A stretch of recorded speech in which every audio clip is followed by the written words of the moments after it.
Hello, yes, a good morning, a good afternoon, or a good evening to you, however you may be listening and wherever you may be listening. This is the latest edition of the Baldwin Sports Media NFL podcast, coming to you at the end of week 3 of the 2025 NFL season. And a pretty, I don't want to say it's an important week, but it is a very big milestone because this is the end, or at least the end of the first portion of the domestic season. Or no, we can't even call it the start of the domestic season. I literally just forgot. I was going to call it the end of part 1 of the domestic season as we move into the international period because we've got all the games, moving overseas. But then I remembered we had one on the first game. We had one on the first Friday of the season. So I can't even call it that. But either way, it is going to be an interesting couple of weeks to say the least. As I say, we've got the international games coming up this weekend. It's the Steelers against the Vikings in Dublin.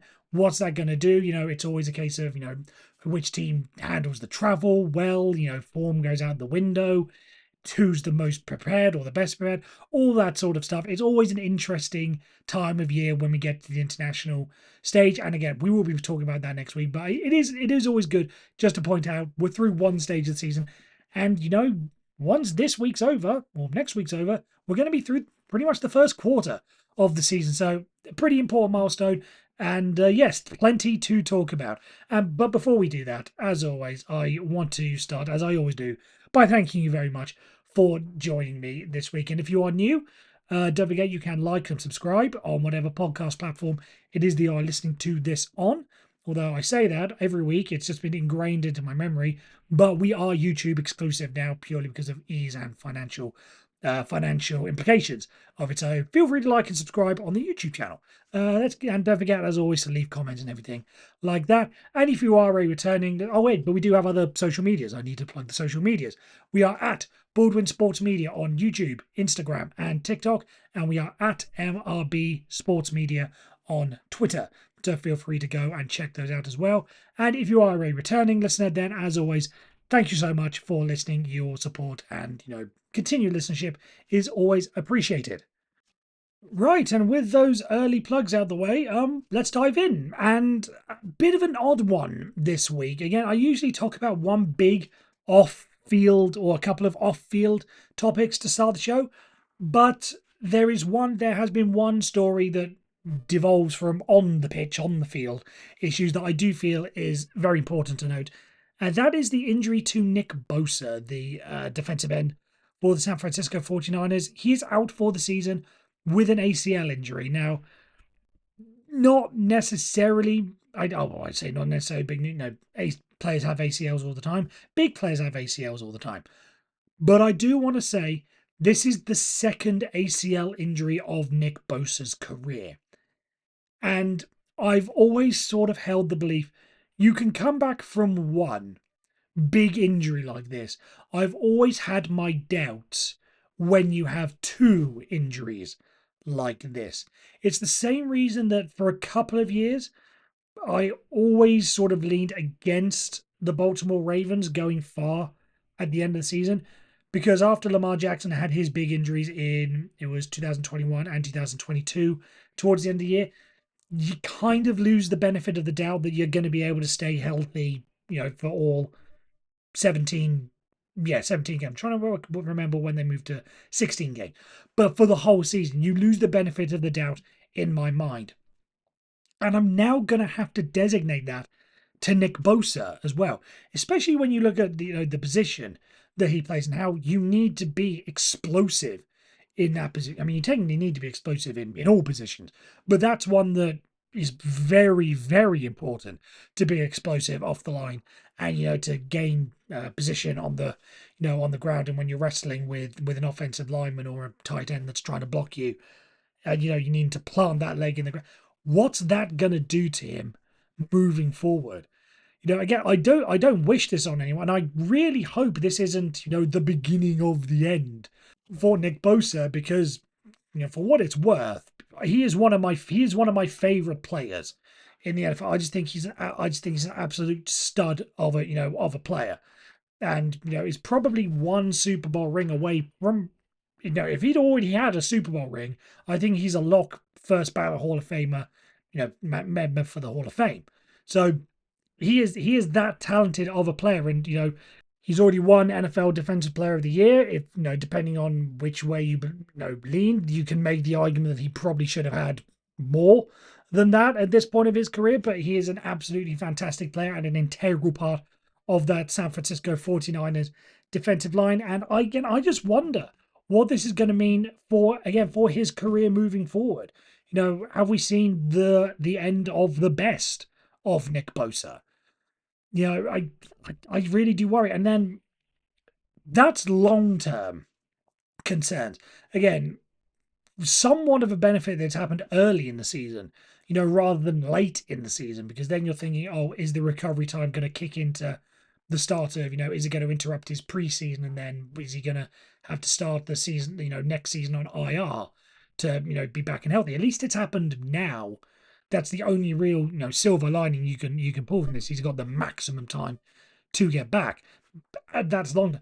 In the short term, though, and I saw this as a meme, or I don't know if it's a meme or a graphic or whatever, but it points out how the San Francisco 49ers have been decimated by injuries over the past couple of years, pretty much during the Kyle Shanahan era.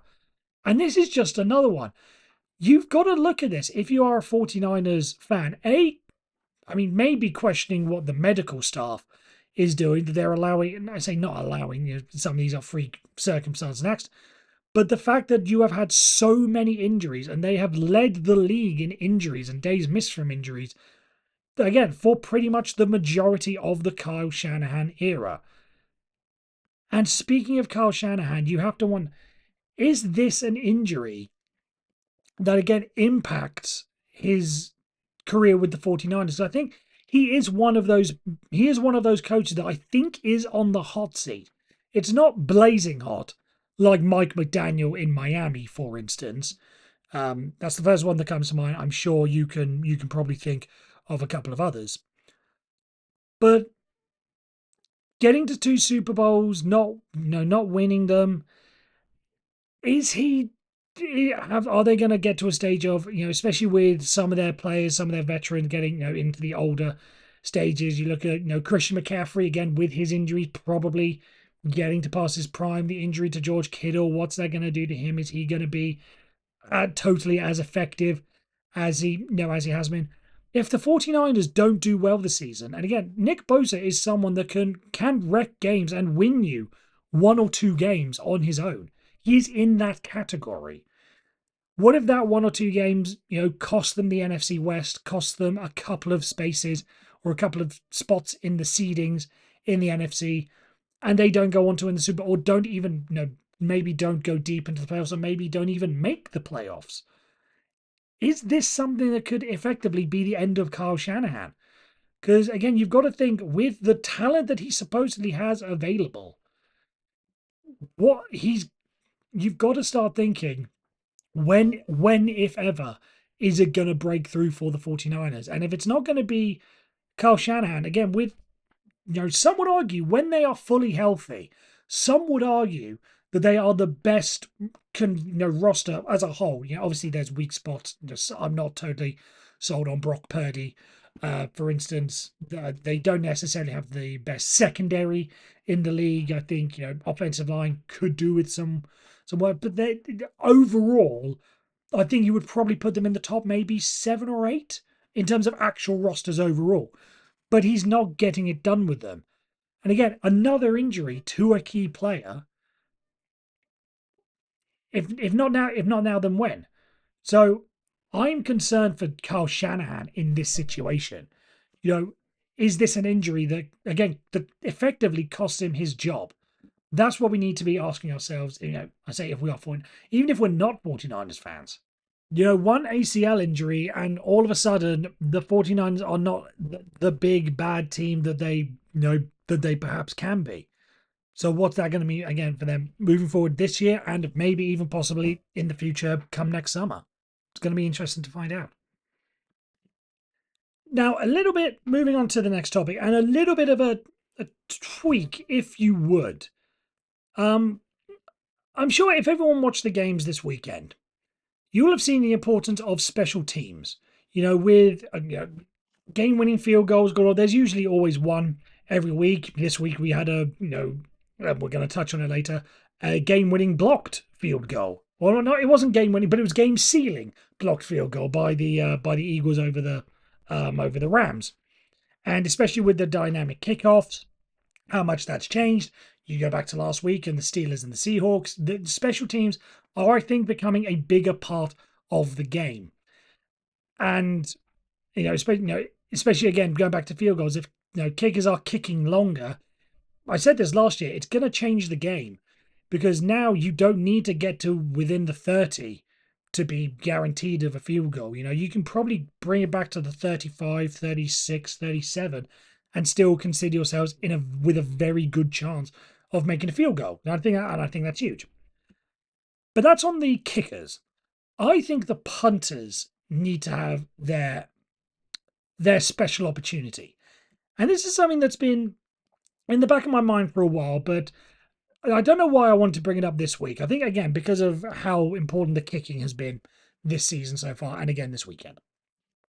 I think the NFL needs to reward punting in certain situations.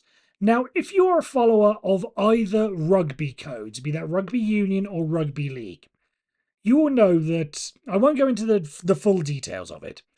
But if you kick from within punt the ball from within a certain spot, from behind a certain line, have it land beyond a certain line, bounce within the field of play, and then roll out, rather than the ball going to the other team as it normally would, they've introduced rules. It's been around longer in rugby league, but it's come in rugby union over the past couple of years.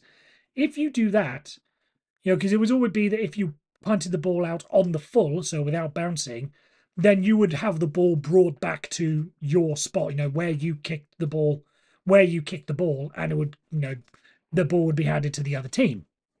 But if it bounced, then it would go further down. Again, I've simplified that incredibly. In rugby league, it's called a 40-20. So if you kick beyond or behind your own 40-yard line, and you kick it and it bounces within the opponent's 20-yard line and then rolls into touch on the sidelines, then you get the ball at the point the ball rolled out. It's the same in rugby union, a 50-22. If you kick from within your own half, the ball bounces in the opponent's 22-yard line or 22-yard zone and the ball rolls out, you get the ball where the ball rolls out. I think we need to do the same with punting. I haven't quite got the perfect yardage in mind. I don't know exactly how you would work it, and it kind of is tweaked a bit because of how far back the punter is. Do you go from the spot where the punter kicks, or do you go from the place where the ball is snapped? There are some logistical issues that need to be sorted out. But the premise of it is this. I've got it as a 50-10, but we can come up with whatever lines you wish to have. But if the ball, again, 50-10, if the punter kicks the ball from in his own half, let's just go that way. If the ball is snapped within your own half, again, to give them that little bit of credit for yardage and whatever. So the ball is snapped, long snapped, within your own half, and you manage to get the ball by bouncing, again, not if it goes out on the full, but if it bounces and then rolls out of bounds within the opponent's 10-yard line, your team gets the ball. The team that punts gets the ball back within the 10-yard line. I think that would add an incredible element to the game. I think it would make punts a whole lot more dramatic because rather than just watch the ball sail over, that punt returner is going to have to be incredibly sharp to get to either end, to get to either sideline to make sure the ball doesn't go out. Do you maybe have two returners? One on near, probably around about the numbers, so you can still meet in the middle if the ball goes through the middle, but one on each set of numbers to make sure that both wings are covered. Then you've got to factor in, blocking players that are going out down the side. If it's a if the ball, hits the 20 and then starts to roll forward and you've got players, the gunners that are going down the punt, do they then have to sort of push the punt returner out the way? Does that create a little bit more action, a little bit more contact so that the returner makes sure the ball doesn't roll out and you've got the gunners making sure the ball does roll out? I think it would be an incredibly exciting play. Punting can occasionally not be the most exciting moment, but I think a play like that, again, we can work out the yardage later. Make it 40, and if it rolls out within the 20, within the red zone. We've got the established red zone. Make it within there if you want. If you want to make it incredibly difficult, just try and do within the 5. Whatever, we can work it out later. But I think the concept of punting from within a certain zone, landing the ball within a certain zone, benefits the offense. I think that should be, we're arguing about the tush push and whether or not that should be legal, or whether or not, or how much contact should go in, for downfield. Should they be holding or should it be pass interference? All this stuff. That I think is a pretty simple proposal that we can make happen. And again, make it exciting, make it more exciting. The NFL wants to be more exciting with special teams. That's why they've gone for the dynamic kickoff. Let's make it more interesting and make it more tactical as well. That would be my suggestion. Let me know what you think in the comments down below. Do you think I'm mad, or do you think my idea actually has some merit to it? Again, it's worked in other sports. I don't want this to be a thing of just because it works, it's automatically going to work. Again, I'll admit there are some issues to it. Exactly how we're going to do it, I don't know. But I think as a basic concept, it has some merit to it. Let me know what you think. And with that, we move on to our roundup for this week. Again, for those of you who may be new, I don't go into every single game because there are some games that are just slightly there or not important or run of the mill results. So I don't really talk about them, but I just pick the ones that have caught my eye and, the ones that have some interesting tidbits or, maybe major concerns from them. So we'll start off with the big game that was Monday night. Some people may say a Super Bowl preview. Some people would have said a Super Bowl preview. The Baltimore Ravens against the Detroit Lions. The Detroit Lions obviously coming out the winners there. And I don't want to be, again, I still think after 3 games, there is some element of we're not concerned yet, but there are some concerning things. And if I am a Baltimore Ravens fan, I am worried about this defense, because this defense is giving up over 400 yards of defense a game. We know what the offense can do. We know that Lamar Jackson, if it has to be a shootout, we know that they can do well. Look, the first week of the season against the Buffalo Bills, they putting up big numbers against the Detroit Lions, putting up big numbers. If it comes down to it, you can always rely on the offense to produce with one of the best offenses in the league. But that defense would worry me. Over 400 yards a game, and they are giving up 32 points a game on average. That is something that is not Super Bowl worthy. There is no way that you can go into, again, into the playoffs and think that you can get through every single game like that. Now, if it was the other way round and you had a great defense and a bad offense, you can maybe get away with it, because you would then hope in the playoffs, because defenses always tend to do a little bit better in the playoffs, just because it's a little bit more physical. Hopefully you could say, oh, we'll be okay because the defense will get a turnover, and we can keep them to 14, 15, 16 points. We just need a couple of touchdowns. We'll get a couple of turnovers, give them good field position. You can always feel somewhat confident about that. But if it goes the other way round, I don't think you can realistically hope for the Ravens to go all the way in the Super Bowl. If they had to go, again, in the first week, seeding's dependent. If they had to go against the Colts, say, we've seen what their offense is doing, Okay, maybe they can get past one. Then have to go to, in theory, the Buffalo Bills. We saw what happened in week 1. Then the Kansas City Chiefs, when they're back up and running, especially with Xavier Worthy and Rashee Rice coming back, do you honestly think the Ravens can get through all 3 of those games? One, probably, possibly. 2, little bit of a long shot. 3, I don't think there's any chance in hell you get through 3 and then a Super Bowl.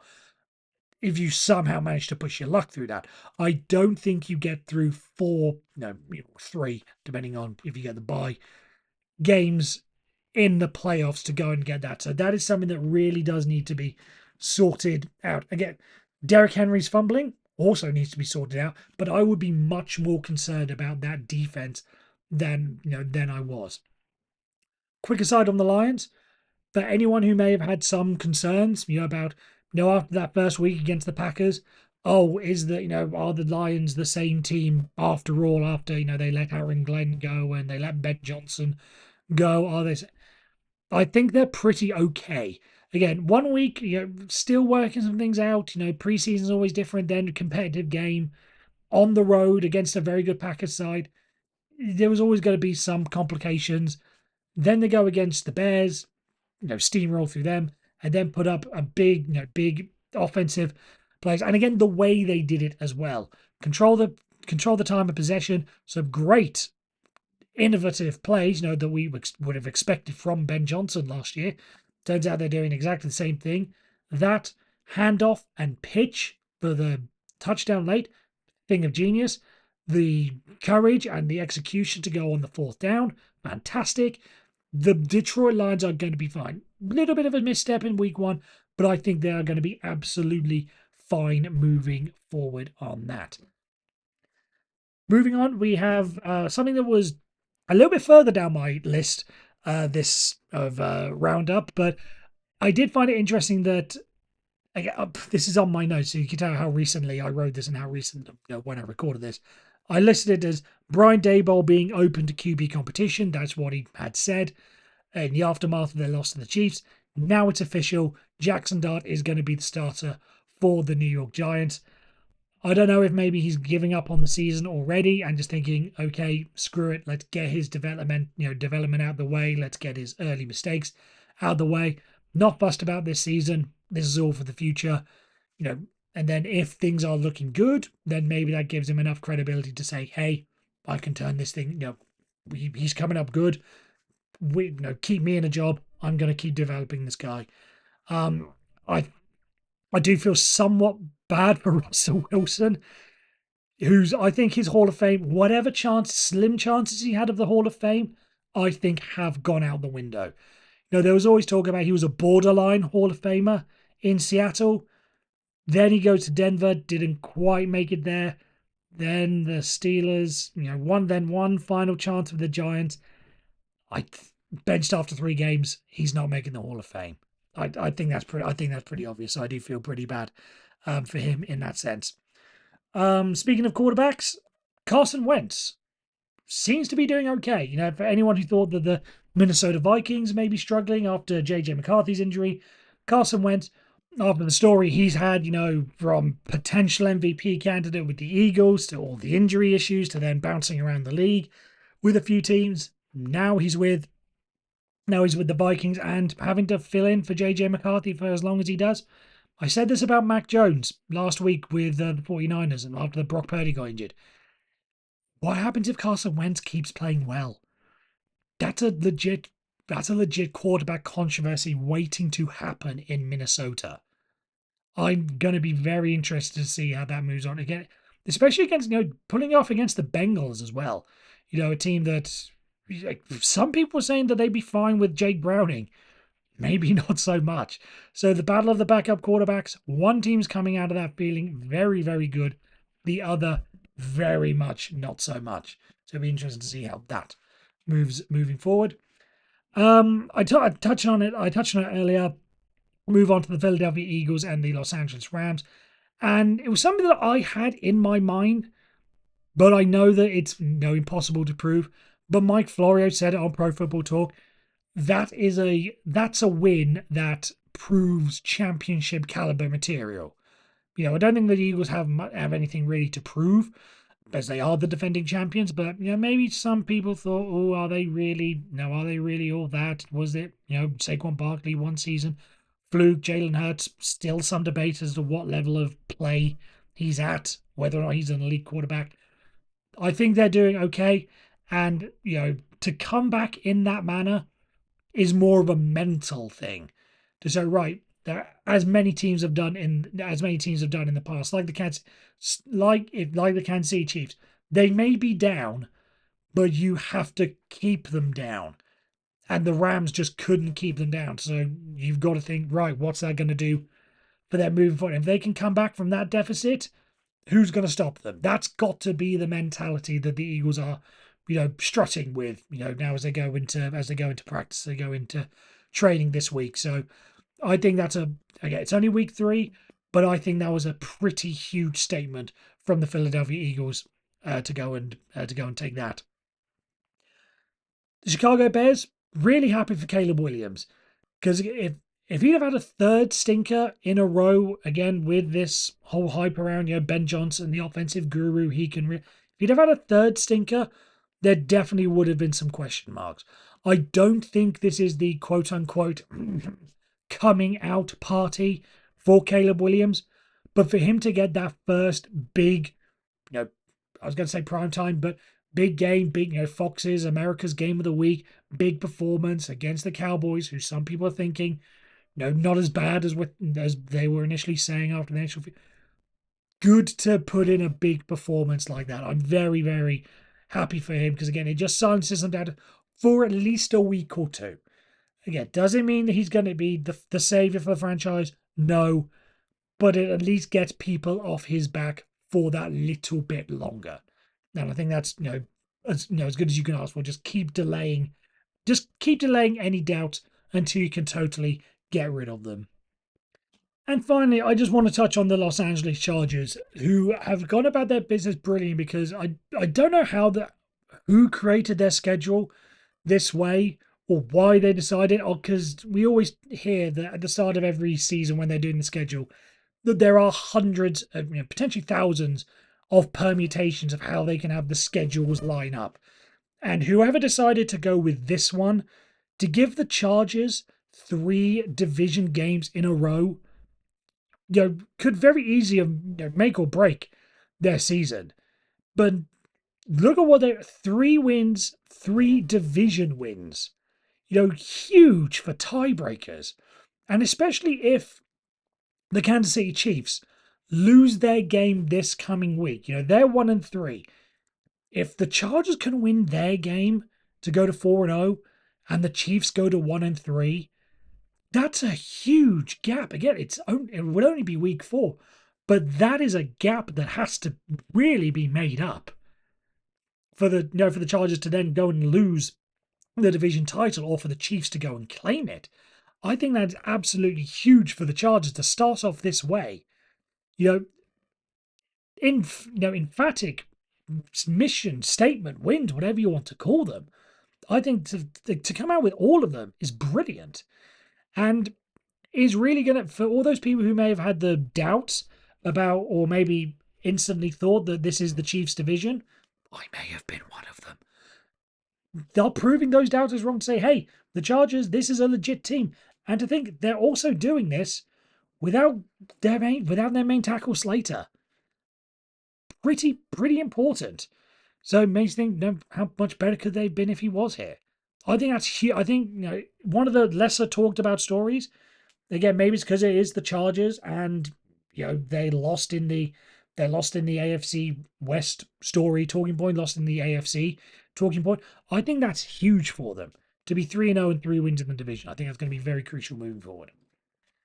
Right, and before we go, we are going to stick in LA for our non-NFL story of the week. And I usually go for something fun or funny or something quirky. This one was more heartwarming, I think. So Mike Trout, player for the Los Angeles Angels, or is it the Anaheim Angels? I always lose track of what they are called. They'll always be the LA Angels to me. Don't know why. I know there's Anaheim in there. They'll always be the LA Angels to me. But Mike Trout, brilliant player, one of the best players of the past 10 years, hits his 400th home run. Now, if any of you know much about or little about baseball, you know there's always a big moment whenever a player hits a milestone home run, and there's always going to be some debate about what happens to the ball. You know, the story about Aaron Judge when he went and broke the American League home run record last year, and there was, the fan who caught the ball. What was he going to do? Was he just going to give the ball back, or was he able to auction off? Which I think he did. I can't remember what the exact fee was off the top of my head. It's always what's the player going to give up in order to get this fan decided he didn't want a baseball signed, he didn't want a jersey, he didn't want to auction it off or anything. All he wanted to do was to play catch with Mike Trout. I think that's pretty special. It's a unique experience. I'm not saying that the signed jersey wouldn't be important, but I'm sure there would have been some other things gone along the way. But for him to say that he played catch with one of his favorite, pretty sure, if you're an Angels fan, you don't really have that many heroes to cheer for. But to have your hero play catch with you, I think is brilliant. Put it in another context. Tom Brady throws his 500th touchdown or whatever player, I'm just picking their name out of random, scores his 500th touchdown. You don't want money or anything. You just want to be able to throw the ball back and forth with him. I think that's a memory that will always be cherished. More so than, potentially more so than a signed jersey or a signed bat. So I just think that was a great story in which to end the week and to end our podcast. As always, I end by saying exactly what I said at the start. Thank you so much for listening. Don't forget to give us a like or subscribe. And don't forget to leave comments as well. I encourage the debate. And yeah, follow us on our other social medias at Baldwin Sports Media on YouTube, Instagram, TikTok, at MRB Sports Media on Twitter. Feel free to give those a follow if you are new or if you are returning.